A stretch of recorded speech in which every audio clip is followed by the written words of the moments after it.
Lors d'une réunion qui s'est tenue mercredi à Jérusalem et à laquelle ont participé l'ancien directeur général du ministère des Affaires étrangères Alon Liel et le ministre palestinien de l'information Riad Al Maliki, il a été fait mention du fait qu'il était urgent pour les États-Unis et Israël de faire sortir la Syrie du giron iranien et de remplacer le soutien des ayatollahs à Damas par un soutien américain par l'intermédiaire d'un accord de paix, et ce grâce à la petite ouverture qui existe encore pour peu de temps avant que Téhéran n'ait une influence trop importante. We have a window of opportunity open in Syria. And by the way, it will close in 3 months or 4 months. Because with every visit of the Iranians in Damascus, with every jet that is moving between Tehran and Damascus, and we have an airlift going on from Tehran and from Moscow, from Russia, with missiles. So when this airlift will be completed, there will be no possibility to negotiate with Israel. Syria will be too weak to make this move. I'll tell you why it's so urgent. Syria is afraid of Iran. Iran is representing a different ideology than the Syrian ideology. It's heading the fundamentalist world. It's a missionary government. It's a humanistic government. The Syrians are a nation state. They want to preserve their status as a nation state. They do not want to be controlled by Iran. And if we do not reverse the situation, they will be controlled by Iran very soon. And Iran will do to Syria what Syria did to Lebanon. And they don't want it. So they have a small period of time to run away from the Iranians. And then we have to help them. D'après Liel, le message de Damas en direction d'Israël était plutôt clair. The message was, once we meet you in the same room, we lose Ahmadinejad. It's very difficult for us to lose Ahmadinejad at this stage. He is signing very generous checks and is assisting us militarily. We don't have another strategic ally of this magnitude, of this importance.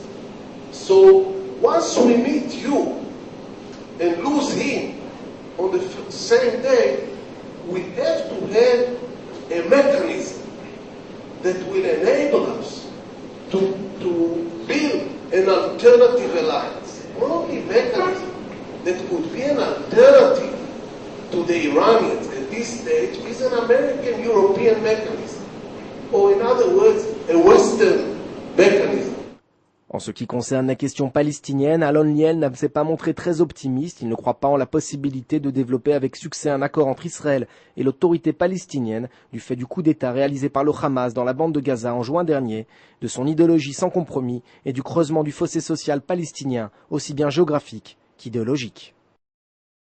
As long as we have this rift between the Fatah and the Hamas, which became not only an ideological rift, but a geographic, physical rift in the last few months, we were not able to sign a peace agreement with the Palestinian people.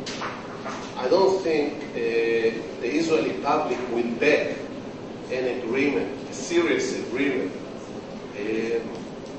with the Palestinian people as long as Abu Mazen and Salam Fayyad cannot guarantee that the Palestinians in Gaza will be part of it. It's difficult enough for the Israeli Prime Minister and the Israeli government to sign an agreement with the United Palestinian people. I think it's impossible to sign an agreement with half of the Palestinian people. Le ministre palestinien Maliki s'est montré plus optimiste et a appelé à un effort qui permettra de mettre en place les bases d'un accord, et ce avant la conférence de paix qui aura lieu en novembre aux États-Unis.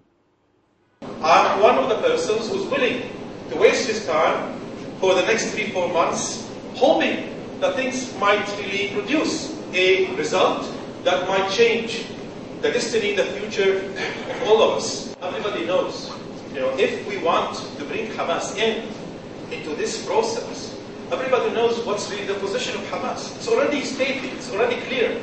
If we want really to achieve nothing, or to have a failure in our project, then we invite Hamas. We have to start with the core, with the people who are already committed to peace, We bring them in, we try to identify what are the basics, the fundamental, the principles, and then we try also to sell what we have achieved to others. President Abbas has the mandate to go and to negotiate on behalf of all the Palestinians. He's not going to wait to get an okay from this faction or from that political party. And this is exactly what President Abbas has said. If I do achieve an agreement with the Israelis on the final status issues, then I'm going to present that agreement to the Palestinian public in a referendum. And if the Palestinian public say yes, then that's it. I'm not going to wait for an okay from Hamas or from anybody else's. Le ministre Al Maliki a également critiqué le Hamas et reconnu que l'organisation terroriste portait atteinte à l'établissement d'un État palestinien qui pourra vivre en paix à côté d'Israël. Il a de nouveau affirmé que seule l'autorité palestinienne était en mesure de faire la paix avec l'État juif. At the end of the day, the people in Gaza have been taken hostage by Hamas.